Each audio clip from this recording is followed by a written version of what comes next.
इसी महीने अप्रैल के अंदर हमें एससीओ की एक इनविटेशन आई थी डिफेंस मिनिस्टर्स की। अगले महीने मई के अंदर आई थिंक 3-4 मई को शायद पाकिस्तान के फॉरेन मिनिस्टर बिलावल भुट्टो जरदारी को इनविटेशन। वज़ीर ख़ारजा बिलावल भुट्टो के दौरे भारत की तस्दीक। बिलावल 4 और 5 मई को गोवा भारत में शंघाई ताउन तंजीम के इजलास में पाकिस्तानी वफ्द की क़यादत करेंगे। बैरियर्स है ना, तो ब्रेकिंग बैरियर्स जो है ना वो ब्रेक हो रहे हैं, लेकिन इंडिया में हो रहे हैं। सर ताज़ा तरीन खबर जो कल रात को वायरल होनी शुरू हुई, और सर खबर ये है कि भारत की, बिल्कुल जी, पाकिस्तान की तरफ से पाकिस्तान के फॉरेन मिनिस्टर यानी कि बिलावल भुट्टो जरदारी साहब जा रहे हैं इंडिया। जी हाँ, जो आप जानते हैं सीईओ वो इंडिया पहुंचे, टिम कुक साहब एप्पल के, और उन्होंने वहां पे लॉन्च किया। लेकिन उनकी मुलाकात हुई है इंडिया के पीएम मोदी के साथ। और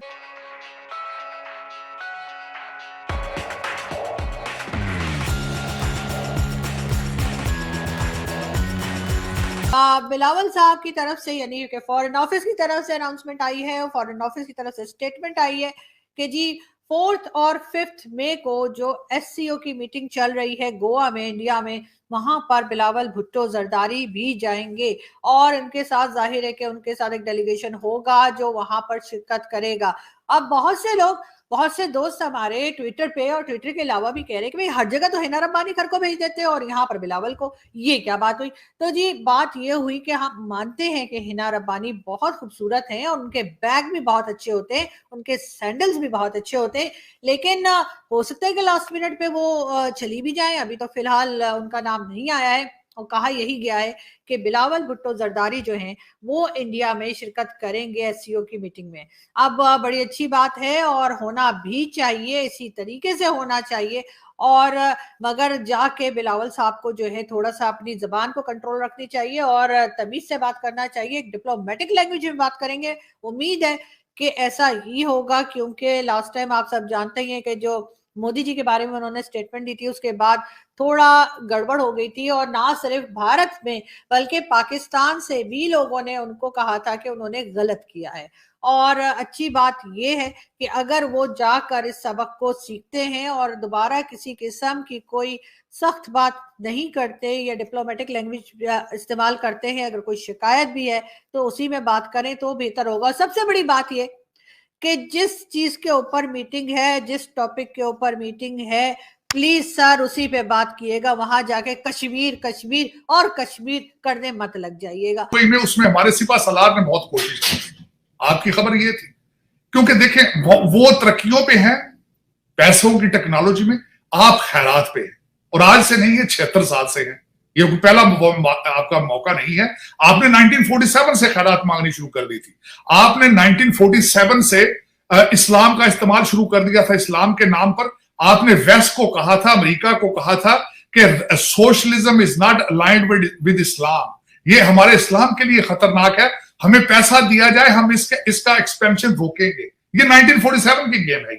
आपने यहां आके अमेरिका के अंदर आपके 1947 के डेलीगेशन ने कहा था कि हमें जो हमारे आर्मी का इक्विपमेंट है वो सारा इंडिया जा चुका है, हमारी आर्मी कमजोर है, हमें डिफेंस के लिए $2 बिलियन दिया जाए। ये 1947 है। उसके बाद आप रुके ही नहीं, और आज का भी आप माइंडसेट यही है।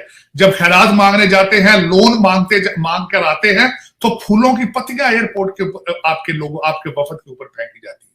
माइंडसेट की बात है ना, माइंडसेट की बात है। मैं ये नहीं कहता, आप भी बहुत इंटेलेक्चुअल है, इसमें कोई शक नहीं है, लेकिन आपका इंटेलेक्ट 2 नंबरी में चलता है, मनी लॉन्ड्रिंग में चलता है। मैं हमेशा कहता हूं आपने बहुत तरक्की की है, लेकिन पाकिस्तान के अंदर तरक्की नहीं की। आपने तरक्की दुबई और लंदन में की है।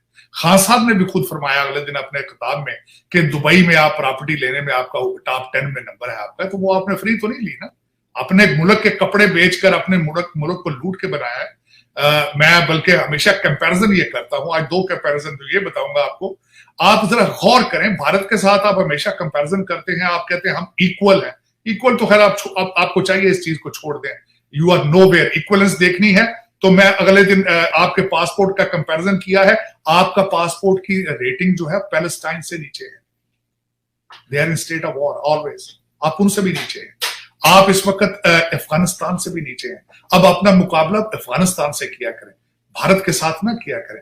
भारत की इस वक्त पोजीशनिंग जो है वो आपके कंट्रोल में नहीं है। हमारे अमीरुल मोमिनीन, आप बहुत यकीन करते हैं उन पे, उन्होंने फरमा दिया है कि भारत एशियन टाइगर है। अब आप एशिया के बलूंगड़े भी नहीं है, आप बच्चे भी नहीं है। और दूसरा, मैं सबसे बड़ी बात यह है कि वहां पे टिम कुक का जाना, ये सारा कुछ करना, फैक्ट्रियां लगानी, फार्मास्यूटिकल में उनकी मनापली पूरी दुनिया में होनी, इसके पीछे एक चीज है, सिर्फ एक चीज है, उनकी तालीम और लॉ एंड ऑर्डर। ये दोनों चीजें आपके किस रेडार पर ही नहीं है। आपके इस वक्त जो लोग आपको चला रहे हैं और आगे भी आने, मैं आपको फ्यूचर का बता देता हूँ फॉर द एससीओ इन गोवा। लेकिन हालात तो जो नजर आ रहे हैं, हम तो बेसिकली डोमेस्टिकली इतने ज्यादा ऑक्यूपाइड हैं डोमेस्टिक डेवलपमेंट्स में कि हमारा इन चीजों पे ज्यादा ध्यान नहीं होता। वो इस खित्ते में बसती है, इसका जो जीडीपी है वो तकरीबन 1/4 है दुनिया के जीडीपी का। तो ये एक बहुत ही अहम तंजीम है जिसके अंदर पाकिस्तान अपनी मर्जी से उसमें दाखिल हुआ और अपना अच्छा किरदार भी अदा कर रहा है। अब रोटेशन में वो चेयर एससीओ की हिंदुस्तान के पास आई है और जिसकी वजह से हिंदुस्तान में मीटिंग्स कन्वीन हो रही हैं। अभी हाल ही में भी एक मीटिंग नेशनल सिक्योरिटी एडवाइजर्स की हुई थी, उसमें हम नहीं जा सके थे क्योंकि हमारा नेशनल सिक्योरिटी एडवाइजर है नहीं, लेकिन हमने हमारे नेशनल सिक्योरिटी डिवीजन के सेक्रेटरी साहब ने ऑनलाइन यानी वर्चुअल तरीके से उसमें शामिल हुए थे, क्योंकि ये एक एससीओ की मीटिंग थी, ये हिंदुस्तान की मीटिंग नहीं है। उसी मंतक से अब डिफेंस मिनिस्टर्स की मीटिंग है और अगले महीने फॉरेन मिनिस्टर्स की मीटिंग है। दोनों एससीओ की मीटिंग्स हैं, बल्कि इसके अलावा भी और बतेरी मीटिंग्स हैं जो उन्होंने प्लान की हुई हैं। ये सब की सब एससीओ की मीटिंग्स हैं, ये हिंदुस्तान की कोई दो तरफा मीटिंग्स नहीं है। और पाकिस्तान की हमेशा से पॉलिसी रही है कि वो तमाम मल्टीलैटरल मीटिंग्स में शिरकत करता है और मेरे ख्याल में पाकिस्तान को शिरकत करनी चाहिए। अगर पाकिस्तान इसमें शिरकत नहीं करता और हमारे वजीर खारजा साहब नहीं जाते तो इसका मतलब ये होगा, दुनिया को लगेगा कि जैसे एससीओ के साथ हमारी वाबस्तगी, हमारा ताल्लुक, हमारी कमिटमेंट थोड़ी कम हो गई है, जो हमें बिल्कुल ये तासुर नहीं देना चाहिए। ये बड़ी ज़बरदस्त तंजीम है, ये मुस्तकबिल में आप देखेंगे कि बहुत ही बड़ा किरदार अदा करेगी।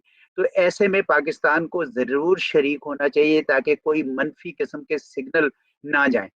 जहां तक इस बात का ताल्लुक है कि दो तरफा ताल्लुकात भारत के साथ और पाकिस्तान के, उसके हवाले से क्या पाकिस्तान के लिए कोई सुर्खी का मकाम होगा? बिल्कुल नहीं।